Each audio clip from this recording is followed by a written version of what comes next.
चीन भी जाने वाला है, जल प्रलय में जाएगा, जल प्रलय में जाएगा, ये नष्ट होगा। और अभी तो जल प्रलय शुरू हुई है, आगे आगे देखिए होता है क्या। आप सोचते हैं कि टिहरी डैम कभी नहीं टूटेगा? टिहरी डैम जिस दिन टूटेगा उस दिन ऋषिकेश भी जाएगा, उस दिन ये हरिद्वार भी जाएगा, मेरठ भी जाएगा, बुलंदशहर भी जाएगा, और 12-12 फुट या 12-12 मीटर तक पानी आ जाता है। और पानी का भाव इतना तेज होता है, जब भी वरुण देवता को बांधने की कोशिश की गई है, पानी को बांधने की कोशिश किया, अभी आपने देखा, हमने भविष्यवाणी की थी कि चीन में बाढ़ आएगी, जल प्रलय होगी। जल प्रलय हुई, शुरू हो गई, बांध टूटा। पहले भी उसका बांध टूटा था तो 2 लाख लोग मरे थे, उस समय भी हमने यही बात कही थी। अब फिर कहते हैं चीन के अंदर जल प्रलय आएगी, और आप देखेंगे कि आने वाले समय में चीन की जो तरक्की होती जा रही है, भौतिक तरक्की जो होती जा रही है, वृद्धि होती जा रही है, यही इसको ले डूबेगी। क्योंकि असत्य हमेशा ही हारता आया है, भले ही थोड़ी देर में हारे। क्या नक्शे से खत्म हो जाएगा चाइना? विश्व के हर देश से अलग थलग चलने वाला वो चाइना, क्या अब उसका अस्तित्व खत्म हो जाएगा? क्या वास्तव में यह भविष्यवाणी सच होने वाली है? ऐसा क्यों बोल दिया है ज्योतिषचार्यों ने कि चाइना का नाम अब नामो निशान मिट जाएगा, नहीं रहेगा नक्शे पे चाइना, क्योंकि भविष्यवाणी कर दी है एक भविष्यवाणी करता ने, भविष्यचार्य ने। जी, सहारनपुर से भविष्यवाणी की गई है कि चाइना का अस्तित्व अब खत्म हो जाएगा, और भविष्यवाणी करने वाले कोई और नहीं, ज्योतिषचार्य है आचार्य महामंडलेश्वर दिव्य शक्ति अखाड़ा के संत कमल किशोर ने भविष्यवाणी की है। क्या वास्तव में सच हो जाएगी भविष्यवाणी? बात करेंगे, चर्चा करेंगे संत कमल किशोर जी जीडी न्यूज के साथ में। आपका बहुत बहुत स्वागत है जी। बहुत बहुत धन्यवाद आपका भी, जीडी न्यूज के दर्शक। क्या भविष्यवाणी सच हो जाएगी उस चाइना को लेकर, क्यों नहीं? जिसने अपनी सारी परंपराएं तोड़ते आगे बढ़ने की कसम खाई हुई है, जिसने सब कुछ उलमूल चोल हटा दिया, और जिसने अपनी भाषा को, जिसने अपनी सोशल मीडिया को बिल्कुल अलग थलग से बना दिया है, क्या अब उसका अस्तित्व खत्म हो जाएगा? ऐसी भविष्यवाणी आपने की है, क्या कहना चाहेंगे? हमने भविष्यवाणी अपनी ओर से नहीं की है, ग्रंथों में भी वर्णन मिलता है इन चीजों का। चीन ने भौतिक समृद्धि तो बहुत पाली, लेकिन बेईमानी में भी बहुत ज्यादा उसने वृद्धि कर ली है। हर जगह हर एक को धोखा देना, ये उनके खून में है। हिंदी चीनी भाई भाई का नारा देने के बाद फिर भारत पे आक्रमण कर देना, ये उनकी नीतियां हैं, शुरू से नीतियां रही हैं। और झूठ, असत्य थोड़ी देर के लिए बादलों की तरह ढक तो सकता है सत्य को, लेकिन सत्य को मिटा नहीं सकता। और आप देखेंगे कि आने वाले समय में चीन की जो तरक्की होती जा रही है, भौतिक तरक्की जो होती जा रही है, वृद्धि होती जा रही है, यही इसको ले डूबेगी। क्योंकि असत्य हमेशा ही हारता आया है, भले ही थोड़ी देर में हारेगा। हमारे शास्त्रों में भी वर्णित है, जैसे कि अमेरिका के किनारे जितने भी तटवर्ती हैं वो भी जाएंगे।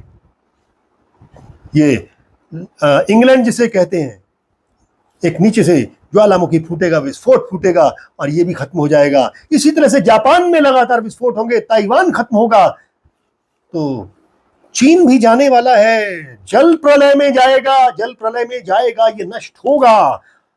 और अभी तो जल प्रलय शुरू हुई है, आगे आगे देखिए होता है क्या। 2032 में चीन बिल्कुल मटियामेट हो जाएगा। भारत की जो सत्ता है, धार्मिक सत्ता है, वो उभर कर सामने आएगी। क्योंकि भारतवर्ष में आज भी ऋषि लोग, मुनि लोग तप करते हैं, आज भी सत्यता का बोलबाला है यहाँ पर। चीन में वो नहीं है।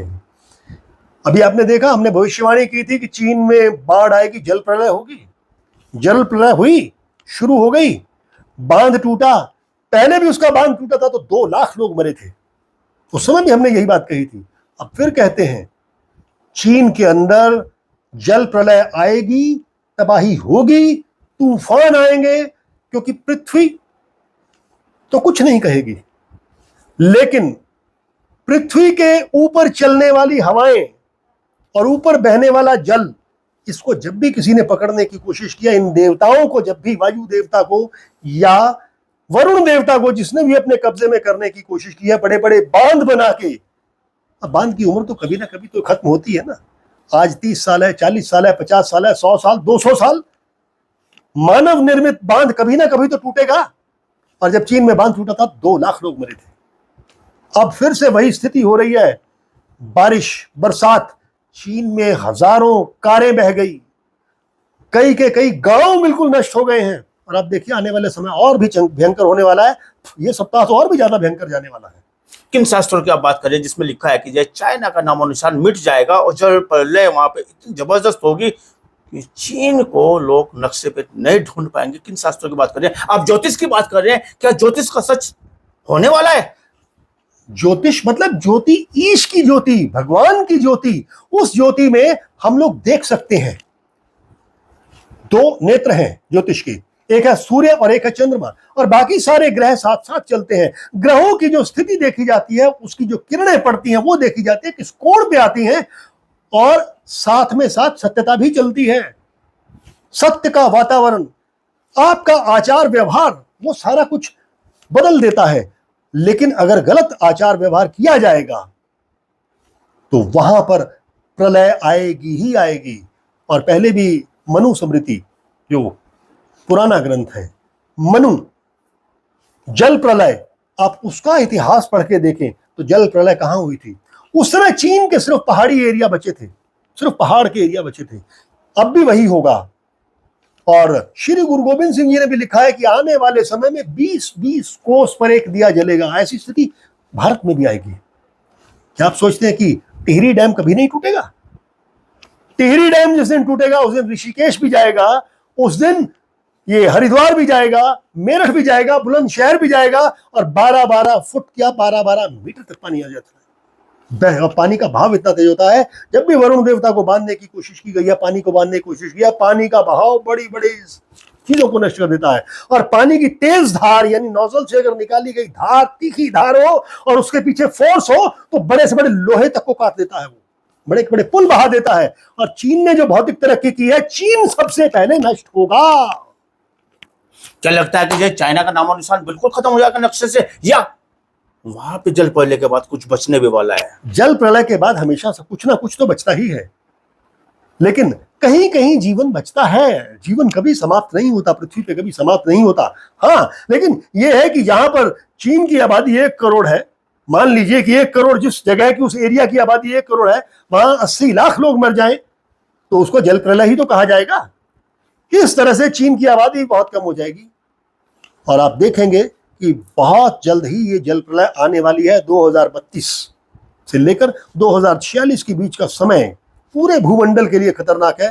सबसे ज्यादा चीन के लिए, अमेरिका के लिए, और ऑस्ट्रेलिया के लिए, ताइवान के लिए, जापान में भूकंप के लिए, ये सब एरियाज ये जाने वाले हैं।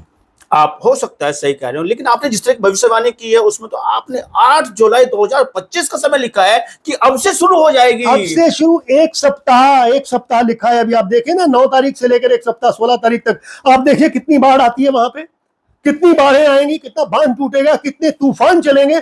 100-100, 150-150 किलोमीटर की रफ्तार से वहां तूफान चलेंगे, और तब पेड़ उखड़ जाएंगे, गाड़ियां उड़ जाएंगी, उनकी हवाओं में उड़ती मिलेंगी, कहीं पेड़ों पर टंगी मिलेंगी। आप देखिए वहां कितना जानी माली नुकसान होगा, ये इसकी कल्पना भी नहीं कर सकते। यह सप्ताह बहुत ज्यादा विनाशकारी है चीन के लिए। आने वाला समय तो है ही है, इसलिए हमने लिखा है कि जल प्रलय आएगी। 2046-47 तक दुनिया खत्म हो जाएगी आपके हिसाब से, जैसा आप बात कर रहे हैं? दुनिया खत्म नहीं हो जाएगी। दुनिया में चंद लोग बचेंगे, कुछ लोग बचेंगे, और जो अधिकतर लोग समाप्त होते चले जाएंगे, अधिकतर समाप्ति होती चली जाएगी। तो बाबा थे आचार्य संत कमल किशोर, भविष्यवाणी बड़ी कर रहे हैं चाइना को लेकर और विश्व के कई देशों को लेकर कि जल प्रलय जैसी स्थिति होगी और नामो निशान मिट जाएगा उन देशों का जो तरक्की की दौड़ में दौड़ रहे हैं, एक दूसरे को पीछे हटाने का, नीचे दिखाने का प्रयास कर रहे हैं। बाबा की भविष्यवाणी कहां तक सच होगी, एक सप्ताह का समय इन्होंने दिया है चाइना को लेकर। देखने वाली बातों की जुड़े रहिए जीडी न्यूज के साथ। धन्यवाद।